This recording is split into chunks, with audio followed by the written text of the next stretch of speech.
ओम नमः शिवाय।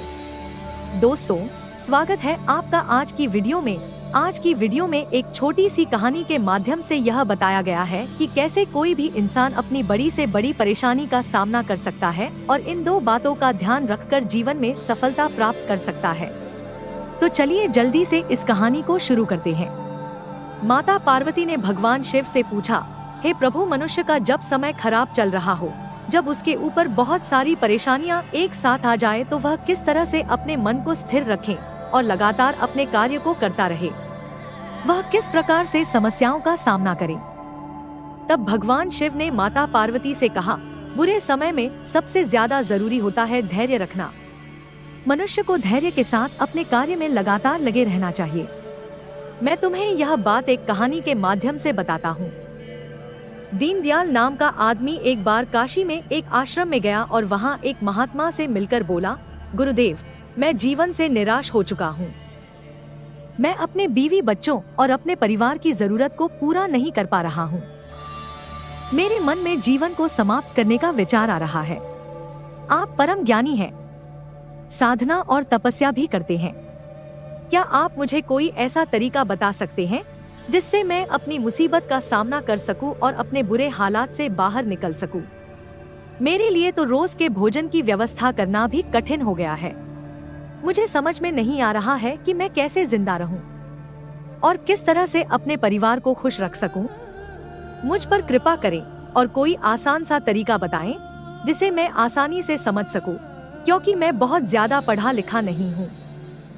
अगर आप ज्ञान की बड़ी बड़ी बातें करेंगे तो वह मुझे समझ में नहीं आ पाएंगे। दीनदयाल की बात सुनकर महात्मा मुस्कुराकर बोले, मैं तुम्हारी समस्या का समाधान तो कर दूंगा, लेकिन उससे पहले तुम्हें मेरा एक काम करना होगा। देखो, यहाँ से कुछ दूरी पर तुम्हें एक कुआं दिख रहा होगा। उससे थोड़ा और आगे चलने पर एक मकान है जो खाली पड़ा हुआ है। इस मकान के पास चींटियों ने अपने घर बना रखे हैं। इन चींटियों ने आसपास की सारी जगह को खराब कर दिया है। मिट्टी की उपजाऊ शक्ति खत्म करके उसे खोखला कर दिया है। वहाँ घास भी नहीं उग पाती है। यदि तुम 7 दिन में इन चींटियों के घर को खत्म कर दोगे तो मैं तुम्हारी समस्या का समाधान कर दूंगा।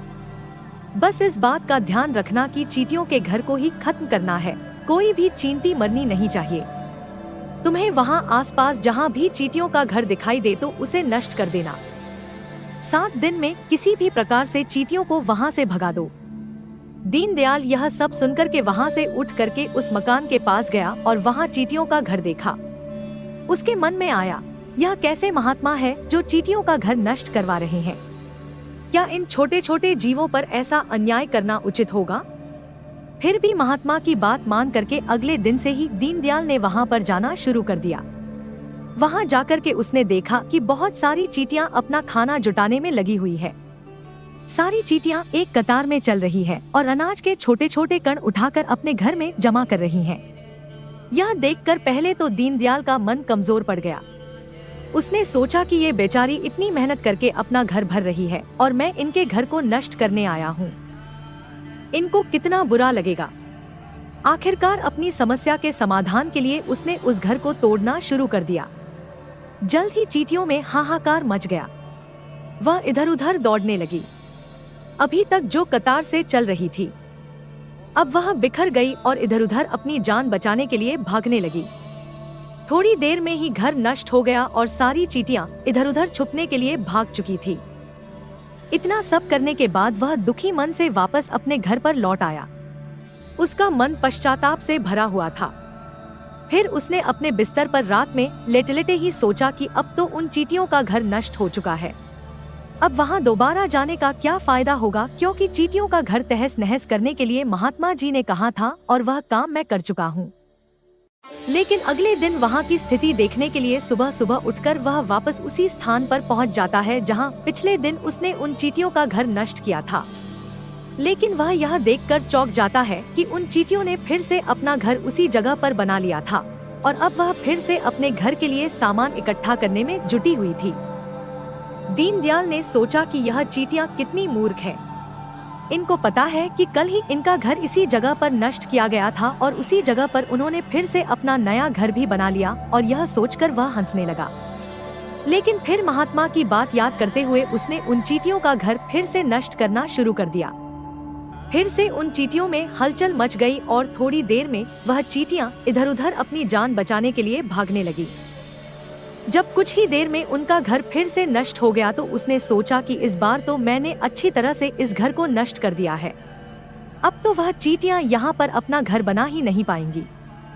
इसीलिए जाने से पहले उसने उस जगह पर ठंडा पानी भी डाल दिया ताकि चींटियां वहाँ पर अपना घर ना बना सके, और इस तरह अपना काम पूरा करके दीनदयाल फिर से अपने घर लौट आया।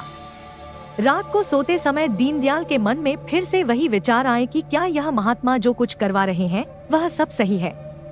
क्या निर्दोष जीवों के घरों को तबाह करना किसी सिद्ध पुरुष को शोभा देता है?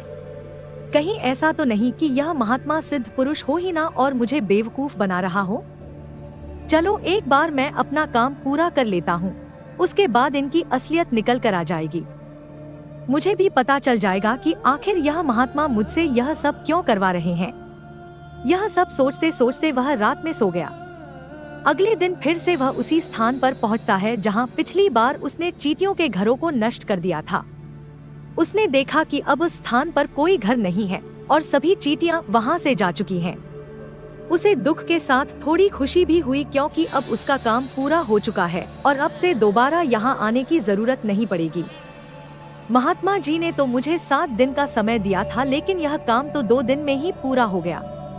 अब यहाँ दोबारा आने का कोई फायदा नहीं है। फिर उसने सोचा कि क्यों ना एक बार महात्मा जी को इस बारे में बता दिया जाए। यह सोच करके जैसे ही वह महात्मा जी की कुटिया की तरफ चलने को मुड़ा, वैसे ही उसकी नजर चींटियों के एक नए घर पर पड़ी। अब चींटियां ने स्थान बदल करके दूसरी जगह नया घर बना लिया था। अब उसे समझ में आया कि महात्मा जी ने उसे 7 दिन का समय क्यों दिया था। शायद वह जानते थे कि चींटियां दूसरी जगह पर अपना घर बना लेंगी। यह सब सोचते हुए दीनदयाल चींटियों के नए घर को भी तोड़ने के लिए पहुंच जाता है। वहां पहुंच करके उसने देखा कि चींटियां अपने काम में लगी हुई है। वे अपने घर में अनाज के कणों को इकट्ठा कर रही हैं। जो पुराना घर टूटा था वहां पर भी कुछ अनाज के टुकड़े बिखरे हुए थे, जिन्हें वह चींटियां उठा उठा कर अपने नए घर में ला रही थी। यह देख करके दीनदयाल थोड़ा कमजोर पड़ गया क्योंकि वह खुद भी हालातों का मारा हुआ था। उसके मन में चींटियों के लिए दया का भाव पैदा हो गया। वह चींटियों की सहायता करना चाहता था, लेकिन महात्मा जी की बात याद करके वह फिर से उन चींटियों के नए घर को भी नष्ट करने के लिए तैयार हो गया। उसने बहुत ही सावधानी से बिना किसी भी चींटी को नुकसान पहुंचाए उनके इस नए घर को भी नष्ट करना शुरू कर दिया। इस काम में समय थोड़ा सा ज्यादा लग रहा था क्योंकि महात्मा जी ने पहले से ही यह शर्त रखी थी कि किसी भी चींटी की जान नहीं जानी चाहिए। वह बहुत सावधानी से उनके नए घर को नष्ट कर रहा था। आखिरकार उनका नया घर भी नष्ट हो गया। अब वह पहले से भी ज्यादा दुखी हो गया था क्योंकि उसके अंदर अपराध बोध आ गया था कि उन चींटियों के घरों को बसने ही नहीं दे रहा है। वह दुखी मन से अपने घर वापस आ गया। आज वह खुद को एक राक्षस महसूस कर रहा था। रात को सोते समय उसने अपने मन में सोचा कि मैं कितना बड़ा शैतान हूँ। मैंने उन बेचारी चींटियों के पुराने घर को तो छोड़ो, नए घर को भी नष्ट कर दिया। मैं आखिरकार परमात्मा को क्या जवाब दूंगा। इस प्रकार से खुद को अपराधी मानते हुए वह सो गया। अगले दिन वह सुबह सुबह फिर से वहां उसी स्थान पर पहुंचा। वह यह देख करके भौचक्का रह गया कि उन चींटियों ने एक और नई जगह पर फिर से अपना नया घर बना लिया है। हमेशा की तरह से इस बार भी सारी चींटियां लगातार अपने काम में लगी हुई थी। उन्होंने एक ही रात में पहले से भी बड़ा घर बना लिया था। इस नए घर में भी वह खाना इकट्ठा कर रही थी। वह सोचने लगा कि आखिरकार यह चींटियां किस मिट्टी की बनी हुई है। मैं बार बार उनके घर को नष्ट कर रहा हूँ, लेकिन यह बार बार अपना घर बना लेती है। क्या यह नहीं जानती है कि मैं दोबारा से उनके घर को नष्ट कर सकता हूँ? यह इतनी छोटी सी है लेकिन फिर भी हार मानने को तैयार नहीं है। अब उसे गुस्सा आ गया और उसने गुस्से में चींटियों के इस नए घर को भी नष्ट करना शुरू कर दिया। उसके गुस्से के कारण कुछ चींटियां उसके पैरों के तले कुचल करके मर गई। जब उसका अहंकार दूर हुआ तो उसने देखा कि उसने आज चींटियों को कितना नुकसान पहुंचाया है। महात्मा जी को दिया हुआ वचन टूट गया। आखिरकार कुछ चींटियां मर ही गई। चींटियों का घर तो नष्ट हो गया, लेकिन वह लगभग रो पड़ा। रात को सोते समय उसने अपने मन में सोचा कि मैं चींटियों पर बहुत ज्यादा अत्याचार कर रहा हूँ। बस बहुत हो गया, मैं इससे ज्यादा और नहीं कर सकता। भले ही मेरी परेशानियां दूर ना हो, लेकिन मैं चींटियों पर और अत्याचार नहीं करूँगा। यह सब सोच करके अगले दिन वह चींटियों के लिए आटा लेकर के पहुँचा। आज उसके मन में चींटियों के लिए दया का भाव था और वह उनकी सहायता करना चाहता था। उस स्थान पर पहुंच करके उसने देखा कि चींटियां फिर से एक और नया घर बना चुकी है और अपने काम में लगातार जुटी हुई हैं। उसने बहुत प्रेम पूर्वक चींटियों के लिए आटा डाला। बचे हुए दिनों में वह रोजाना सुबह आटा लेकर के पहुंच जाता था और अपने हाथों से चींटियों को आटा डालता था। 7 दिन पूरे होने के बाद दीनदयाल महात्मा जी के सामने पहुंचा और बोला, महाराज मुझे क्षमा कर दीजिए। मैंने उन चींटियों के घर को तोड़ने की बहुत कोशिश की, बल्कि मैंने 4 बार उनके घर को नष्ट भी किया, लेकिन वह बार बार अपना घर बना लेती है। मैं खुद को अपराधी मानने लगा हूँ और अब मुझ में इतनी हिम्मत नहीं है कि मैं दोबारा से उनके घर को नष्ट कर सकूं। मैं जानता हूँ क्योंकि आपका काम पूरा नहीं हो पाया है, इसलिए आप भी मुझे वह तरीका नहीं बताएंगे जिससे मैं अपनी मुसीबतों से बाहर निकल पाऊँ। लेकिन अब मुझे इस बात की कोई परवाह नहीं है। मैंने जो किया सही किया, बस आपको सूचित करने के लिए आया था और अब आपसे आज्ञा लेकर के वापस अपने घर जा रहा हूँ। मुझे क्षमा कर दीजिए। ऐसा कहकर वह वापस अपने घर जाने के लिए मुड़ गया। यह सुनकर कि महात्मा जी हंसते हुए उससे बोले, अरे बेटा, इतनी जल्दी क्या है, थोड़ा रुको, थोड़ा जलपान तो कर लो। ऐसा कहकर के महात्मा जी उसके लिए पानी लेकर के आए। पानी देने के बाद महात्मा जी ने दीनदयाल से पूछा, बेटा आखिर मुझे समझाओ कि तुम उन चींटियों के घरों को नष्ट क्यों नहीं कर पाए। तुम तो इतने विशालकाय हो, जबकि चींटियां बहुत छोटी सी है, फिर तुम अपने काम को पूरा क्यों नहीं कर पाए? मुझे पूरी बात बताओ। तब उसने कहा, महाराज जी, मैंने 4 बार चींटियों के घर को नष्ट किया, लेकिन वह बार बार अपना घर दोबारा बना लेती थी। एक दिन तो मेरे गुस्से के कारण कुछ चींटियां मर भी गई। जिस दिन ऐसा हुआ था उसी दिन मैंने सोचा कि मैं इन चींटियों को क्यों परेशान कर रहा हूँ, क्यों उन्हें कष्ट दे रहा हूँ। उसके बाद से ही मैंने उन्हें नुकसान पहुँचाने के बजाय उनकी सहायता करनी शुरू कर दी। तब महात्मा ने कहा कि यही तो सीखने की बात है। एक छोटी सी चींटी भी हमें जीवन का संदेश दे जाती है। मैंने तुम्हें उन चींटियों का घर नष्ट करने के लिए भेजा था ताकि तुम उन चींटियों से कुछ सीख ले सको। जरा सोच करके बताओ कि आखिर तुमने उन चींटियों से क्या सीखा। तब दीनदयाल ने उन्हें 7 दिन की पूरी कहानी सुना दी। सब सुनने के बाद महात्मा जी ने मुस्कुराते हुए कहा, बेटा, पहला सबक जो हमें इन चींटियों से मिलता है वह यह है कि अपनी कोशिश लगातार करते रहना चाहिए। तुमने कई बार उनका घर नष्ट किया, लेकिन ना तो उन्होंने इसके बारे में कुछ भी सोचा, ना ही कोई चिंता की, बस अपने काम में लगी रही। उन्होंने कभी भी हार नहीं मानी। अगर वह हार मान लेती तो वहाँ दोबारा नहीं मिलती। जीवन कार्यशील बने रहने का नाम है। वास्तव में हम मनुष्य 1-2 बार हार मिलने पर ही टूट जाते हैं, हताश हो जाते हैं और फिर जीवन में कभी प्रयास ही नहीं करते, और कुछ लोग तो अपनी जिंदगी को समाप्त करने को तैयार हो जाते हैं। जीवन तो कर्मशील होता है। कर्म करने का नाम है जीवन और मृत्यु है आखिरी विश्राम। इसीलिए अपनी मृत्यु से पहले कर्म करना कभी मत छोड़ना, क्योंकि मृत्यु के बाद तो तुम परम विश्राम में चले ही जाओगे। तो उससे पहले कर्म करना क्यों छोड़ रहे हो? क्यों हताश हो रहे हो? अगर तुम्हारा एक घर टूट गया है तो दूसरा घर बनाने का प्रयास करो।